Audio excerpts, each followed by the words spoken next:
बंद करिए वीडियो। नहीं, वीडियो क्यों बंद करेंगे? वो नहीं बंद होगा। आप बताइए, या तो आप लोग फंसा रहे हैं, नहीं तो हमारे सवाल का जवाब दीजिए। आप बता रहे भैया, बंद कर वीडियो, बंद कर पहले बताओ। जब जवाब आप दे रहे हैं, ये जवाब दे रहे हैं, तो आप क्यों बीच में बोल रही हैं? क्योंकि तहरीर आपने दिया है, और जब आपने तहरीर दिया है तो आपसे पूछना हमारा काम है, ठीक है? इसको लेके आप टीका टिप्पणी मत कीजिए। सवाल है, जवाब दे रहे हैं, तो आपको क्या आपत्ति हो रही है? या तो आप लोग झूठ बोल रहे हैं, या तो आप लोगों को गुमराह कर रहे हैं, दहेज के लोगों को फंसा रहे हैं। विष्णु के 6 मिलियन सब्सक्राइबर हैं, इतना पैसा वो कमाता है, तो 2 लाख रुपए के लिए तो कम से कम आपकी बेटी को तो नहीं प्रताड़ित करेगा। इस बात में तो कोई सत्यता नहीं प्रतीत हो रही है। लालच किस जो है, चाहे कोई $6 मिलियन कमाए या कुछ भी कमाए, लालच तो लालच होती है। आप ससुर हैं और पिता की भूमिका में हैं। आप क्या कुछ चाहते हैं? विष्णु को किस प्रकार की सजा दिलवाना चाहते हैं आप? विष्णु की तो होना चाहिए, और इसको सीबीआई जांच करके। किस आधार पर आप ऐसा कह सकते हैं कि होना चाहिए? आपके पास क्या आधार और क्या साक्ष्य? जब कि अर्जुन की एंट्री होती है, जिसके बाद एक बसा बसाया परिवार तबाह हो जाता है। आपने अर्जुन के खिलाफ कोई तहरीर नहीं दिया, इस पर सवाल उठ रहा है, और तमाम लोग कह रहे हैं कि उनके पिताजी अर्जुन से पैसा ले लिए हैं, इसलिए उनके खिलाफ तहरीर उन्होंने नहीं दिया। पहले तो हमारा तो दिमाग नहीं काम कर रहा था, जब मैंने लिखवाने गया तो खाली विष्णु का नाम दिया। उस अंतिम समय में मालती की बात अर्जुन से हुई रही हो, तो क्या तब भी आपका यही स्टेटमेंट रहेगा कि जो कुछ भी हुआ उसका कसूरवार, उसका जिम्मेदार सिर्फ और सिर्फ विष्णु है? तब भी आपका बयान यही रहेगा? बिल्कुल बयान रहेगा। आप कह रहे हैं कि वो दहेज के लिए प्रताड़ित करता था, तब आपने मुकदमा क्यों उनके खिलाफ नहीं दर्ज कराया? पुलिस का मतलब होता है पुकार लीजिए सहायता के लिए। मैं जो है बेटी को समझाते रहा कि चलो बेटी, गुजारा तो वहीं होना है, चलो किसी तरह तो गुजारा करो। पे जो है मालती का किसी और के साथ प्रेम प्रसंग जो बात किया जा रहा था अर्जुन के साथ, वो भी तो एक गलती है। कुछ नहीं गलती है, ऐसा कुछ नहीं है जी। और इसके जीवन में जब राधिका आई तो इसको भी रास्ते से हटाने के लिए ये सारा षड्यंत्र भी रचे। पुलिस की कार्यवाही से कितना संतुष्ट हैं आप इस पूरे? बिल्कुल अभी नहीं संतुष्ट हूँ मैं, अभी नहीं संतुष्ट हूँ मैं। अभी हमारे साथ एक बेबस पिता है जो अपनी बिटिया के लिए न्याय मांग रहा है। आप सभी जानते हैं मालती चौहान के साथ क्या कुछ हुआ। पूरे मामले पर लेकर आपने FIR तहरीर दी है पुलिस को। किन किन धाराओं में तहरीर दी है, कुछ आइडिया है आपको? नहीं, धाराओं का मुझे आइडिया नहीं है। चलिए, जहां तक हमारे पास मोटी मोटा FIR आया, वो दहेज निषेध अधिनियम 1961 की धारा 3-4 में आया, और 304B में आया, 498A में आया। ये 4 धाराएं पुलिस ने ली है। और आपने कहा कि जो है पूरे मामले को, आपने कहा कि दहेज से रिलेटेड ये पूरा मामला है। क्या लगता है, क्या ये दहेज के लिए पूरा? हाँ, शादी किए थे, उनका दहेज का मांग था कि मैं जो है एक कलाकार आदमी हूँ, और तुम अपने बाप से लिया के पैसे दो, अपने बाप से लिया के पैसे दो। क्या करते हैं आप? हम तो मजदूरी करते हैं जी। मजदूरी करते हाँ हैं। जी। कब आपसे दहेज मांगा गया था? दहेज जैसे शादी के 4-6 महीने के बाद से उन्होंने ये टेक्चर उसे करना शुरू कर दिया, और मैं गरीब आदमी कहाँ से इतना दहेज दे पाता। चलिए, दहेज लेना और देना दोनों अपराध की श्रेणी में आता है, और दहेज ना तो लेना चाहिए ना तो देना चाहिए। अब आप कह रहे हैं कि वो दहेज के लिए प्रताड़ित करता था, तब आपने मुकदमा क्यों उनके खिलाफ नहीं दर्ज कराया? जब 3 साल पहले आप कह रहे हैं शादी के 6 महीना बाद से ही यदि प्रताड़ित कर रहे थे, तब आपने उनके खिलाफ पुलिस में तहरीर क्यों नहीं दी? पुलिस का मतलब होता है पुकार लीजिए सहायता के लिए। मैं जो है बेटी को समझाते रहा कि चलो बेटी, गुजारा तो वहीं होना है, चलो किसी तरह तो गुजारा करो। तो पड़ी रही वहाँ पे, एक बच्चा भी हुआ। उसके बाद जो है मैं कहा चलो अब मामला शांत हो जाएगा, एक बच्चा हो गया, परिवार वाले हो गए, थोड़ा समझदारी हो जाएगा इन लोगों का। पर उसके बाद भी मालती बोली भी कि ये लोग जो है, हमारे लड़के से भी बोली, हमसे भी बोली कि ये बड़े लालची हैं, कुछ घटना भी कर सकते हैं, ऐसा भी हो सकता है। और आज वो ऐसा कर भी दिए। और ये देखिए तस्वीर मेरे हाथ में आपका है, पास है, फंदा ये बेडरूम का है, और ये स्टूडियो घर में ही बना रखा 2 कदम पे। ये फोटो लिए और पुलिस के सामने तहरीर दिए हुए ये पिता न्याय की उम्मीद लगा रहा है, न्याय की आस लगा रहा है उन आला अधिकारियों से कि हमारे साथ इंसाफ हो, हमारी बिटिया के साथ इंसाफ हो, और हमें न्याय मिले, हमारी बेटी को न्याय मिले। लेकिन आपके ऊपर तमाम लोग गंभीर प्रश्न कर रहे हैं। मोटी मोटा कुछ प्रश्न आपके ऊपर जो आ रहा है, मैं आपके सामने रखना चाह रहा हूँ। आपकी क्या कुछ प्रतिक्रिया है उस पर जरूर हमें बताइएगा। सबसे पहला प्रश्न आ रहा है कि आपने कहा कि दहेज के लिए हमारी बिटिया को प्रताड़ित किया गया, वहीं दूसरी तरफ विष्णु और विष्णु के परिवार का ये कहना है कि दहेज हम उनसे कभी ना तो मांगे थे, उल्टा उनकी बेटी को हमने तमाम जो है आभूषण गिफ्ट किया, तमाम जगह उनका सम्मान किया, हमने दहेज कभी नहीं मांगा। दहेज के लिए हमारे परिवार को, हमारे बच्चे को झूठी तरीके से फंसाया जा रहा है। चलो, आप ये उनके बच्चे को फंसा रहे हैं, आप ये तस्वीर में देखिएगा कि सामने यहाँ दरोगा जी खड़े हैं। दहेज के लिए जो केस है वो पूरा आपने दहेज को जोड़ दिया है। क्योंकि मेरा सवाल इसलिए है, दहेज मांग रहे थे तो दहेज को जोड़ेंगे। अब जैसे बचने के लिए अपराधी तो 36 बहाने खोजेगा, 36 तरह की चालें चलेगा वो। अब वो क्या कह रहे हैं क्या नहीं कह रहे हैं, उसके लिए तो जो मेरे सामने आया वो तो हम आपको बयान कर रहे हैं कि ये दहेज को लेकर के ही ऐसा षड्यंत्र रच करके और इसके साथ ऐसा इस अंजाम तक पहुँचाए हैं। आपके पास कौन कौन सा वो बात का तथ्य है जिसके तहत आप ये कह सकते हैं विष्णु ही आपकी बेटी के साथ ये सब कुछ किया है? साफ जाहिर है आने की तरह कि विष्णु ये किया है। विष्णु यहाँ से ले गया है, एक बार ले गया तो शादी का वो करके नशीली पदार्थ क्या खिला उला करके कैसे क्या किया है।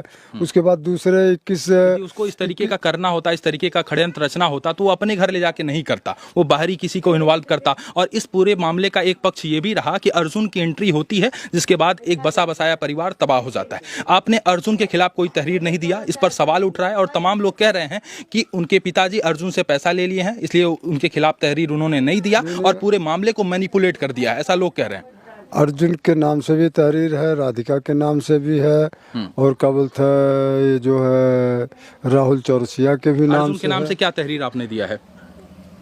हमने पहले तो हमारा तो दिमाग नहीं काम कर रहा था, जब मैंने लिखवाने गया तो खाली विष्णु का नाम दिया। उसके थोड़ी देर के बाद जो है ये जब नाम सामने दिमाग में आया, थोड़ा सा ठंडा हुआ, पानी पिया, तो उसके बाद इनका एक और पेपर लिख करके मैं सीओ साहब को धनघटा दे करके आया। हाँ, तो फिर कैसे कह सकता, अभी हमारा बयान नहीं हुआ। बयान होगा तो हम उसमें बताएंगे कौन कौन ये शामिलित हैं, उसके साथ कौन कौन से लोग षड्यंत्र किए हैं, कौन वीडियो वायरल किया है, कौन क्या किया है। अर्जुन का कोई दोष है कि नहीं है? अर्जुन पूरा दोषी है जी। वो विष्णु के साथ मिल करके मालती को यहाँ तक षड्यंत्र के उसे अगर CBI जांच हो तो सारा सामने एकदम साफ पर्दाफाश हो जाएगा। और आप यहाँ ये देखिए कि ये स्टूडियो के कमरे में यहाँ मालती की लाश पड़ी है, यहाँ इसकी मौसी बैठी, यहाँ विष्णु, यहाँ चौकी इंचार्ज की इंस्पेक्टर कौन सा है, यहाँ एक लोटा है जो कि मेरी बेटी हमेशा पानी ले करके सोती थी रात को कि मुझे कहीं पानी लेने ना जाना पड़े। और यहाँ पर फंदा दिखाया जा रहा है बेडरूम में। जब हमें पता चलता हम वहाँ जाते हैं तो लाश जो है बरामदे में होती है, तो कहीं ना कहीं छेड़खानी इस चीज़ से किए हैं, इस चीज़ को लिपापोती कर रहे हैं छिपाने के लिए। लोग कह रहे हैं कि यदि इस तरीके का वो प्रयास करता तो मालती शोर शराबा करती, चिल्लाती, आवाज़ लगाती, आस पड़ोस के लोग जानते और इस तरीके का हरकत होता तो और तमाम लोगों को सूचना मिल जाती, भनक मिल जाता। पहले तो इसको जिस टाइम इसको गायब कर रखे थे तो नशीली पदार्थ खिला रहे थे, चाहे नींद की गोली हो या कुछ हो। अब क्या पता कैसे क्या किए हैं, ये तो पोस्टमार्टम का जब रिपोर्ट फाइनल मुझे पता लगेगा तभी हम बता पाएंगे कि उसके साथ कैसे क्या किए हैं। अभी पोस्टमार्टम का रिपोर्ट आया है? नहीं, अभी आ गया है लेकिन मिला नहीं हमें। वो जैसे क्षेत्रीय अधिकारी जी आएंगे वैसे हमें इसका पता लग जाएगा कैसे मालते क्या उसमें क्या कुछ है। अक्सर ये देखा जाता है जो 498A है, कोर्ट भी मानता है कि इसमें से 10 में से 8 ऐसे केस होते हैं जो फॉल्स होते हैं, यानी कि गलत होते हैं। लड़की वालों को बचने के लिए एक हथकंडा अपना देते हैं, लड़कों वालों को फंसा देते हैं, क्योंकि इसके प्रत्युत्तर में उनके पास कोई दूसरा विकल्प नहीं होता है, कोई ऑप्शन नहीं होता है। और अक्सर ये देखा जाता है कि लड़की पक्ष जो है तमाम जो है फंसाने का काम करता है। 498A जो आपकी धारा है, जो आपने दहेज उत्पीड़न का किया है। आपका भी एक बेटा है, यदि आपके बेटे के ऊपर इस तरीके से आरोप लगे तो आप कहेंगे कि हमारा बेटा बेकसूर है। उसी तरीके से, ठीक उसी तरीके से वो लोग भी कह रहे हैं। और विष्णु के 6 मिलियन सब्सक्राइबर हैं, इतना पैसा वो कमाता है, तो 2 लाख रुपए के लिए तो कम से कम आपकी बेटी को तो नहीं प्रताड़ित करेगा। इस बात में तो कोई सत्यता नहीं प्रतीत हो रही है। लालच किस जो है, चाहे कोई $6 मिलियन कमाए या कुछ भी कमाए, लालच तो लालच होती है। लालच के आगे क्या चलता है? लालच के आगे तो कुछ होता नहीं है। लालच है, बस ये ऐसे कर रहे थे। और इसके जीवन में जब राधिका आई तो इसको भी रास्ते से हटाने के लिए ये सारा षड्यंत्र भी रचे कि इस तरह हट भी जाएगी और मैं बेकसूर रह जाऊंगा। ये सब इस तरह से ये सब ड्रामा कर रहे हैं। पीड़ित तो उसे कर रहे थे, मारते पीटते थे। आखिर वो क्यों मारते पीटते थे? आप खुद ही अंदाजा लगा सकते हैं क्यों मारते पीटते हैं उसे। आप ससुर हैं और पिता की भूमिका में हैं। आप क्या कुछ चाहते हैं? विष्णु को किस प्रकार की सजा दिलवाना चाहते हैं आप? उम्र कैद या फिर किस तरीके की सजा चाहते हैं? विष्णु की होना चाहिए की मांग करते हैं। हाँ, और इसको सीबीआई जांच करके जो जो लोग इसमें क्या बोलते दोषी हैं सबको सजा मिलना चाहिए। किस आधार पर आप ऐसा कह सकते हैं कि विष्णु का चाहिए? आपके पास क्या आधार और क्या क्या साक्ष्य? जब 21 तारीख को लेकर के जाता है, 22 को बात हमारी होती है बेटी से, और 22 को एक वीडियो भी वायरल करता है वहाँ से कि मैं जो तुम मालती बोलो कि मैं अपने पिताजी के साथ ससुराल अब आ जा रहा हूँ। तो जब वो वीडियो देखते हमारे बच्चे तो क्या बोलते वो बात करते हैं कि मालती तू कहाँ क्यों ऐसे कर रही है? कहती ये विष्णु ने इस तरह हमारे को जोर ज़बरदस्ती ऐसे हमसे ब्याह करवा करके वीडियो में बनवा करके वायरल किया है ताकि मीडिया वाले मेरे मुझ तक ना पहुँचे, कोई जाने ना। उसी रात को ये षड्यंत्र होता है। अब ये पोस्टमार्टम रिपोर्ट में जो मुझे मालूम होगा वो आगे हम आपको बताएंगे कि क्या है। इस पूरे मामले पर आप किसे मुख्य दोषी मानते हैं? सिर्फ विष्णु को या और किसी को? मुख्य दोषी तो विष्णु है, क्योंकि विष्णु को वही मैं सौंपा था, बेटी का जो हाथ में विष्णु के हाथ में दिया था। अब विष्णु ही ये सारा चक्र भी बना करके ऐसा कर रहा, तो मुख्य दोषी तो विष्णु ही है जी। और इस पे जो है मालती का किसी और के साथ प्रेम प्रसंग जो बात किया जा रहा था अर्जुन के साथ, वो भी तो एक गलती है, उसे आप कैसे देख रहे हैं? कुछ नहीं गलती है, ऐसा कुछ नहीं है जी। अगर ऐसा होता तो ज़रूर हमें खबर लगता। और विष्णु जो ये दुनिया का षड्यंत्र रच के क्या क्या किया है, तो विष्णु का क्या हक होता है कि मेरी बेटी मेरी है, तो विष्णु का क्या हक होता है कि किसी और से शादी कराएगा?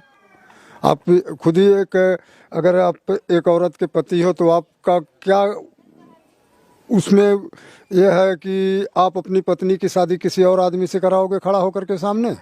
पुलिस की कार्यवाही से कितना संतुष्ट हैं आप इस पूरे? बिल्कुल अभी नहीं संतुष्ट हूँ मैं। अभी जो लोग इसमें इसका कोई छानबीन कोई वो नहीं हो रहा है, इसलिए जो है अभी नहीं संतुष्ट हूँ मैं।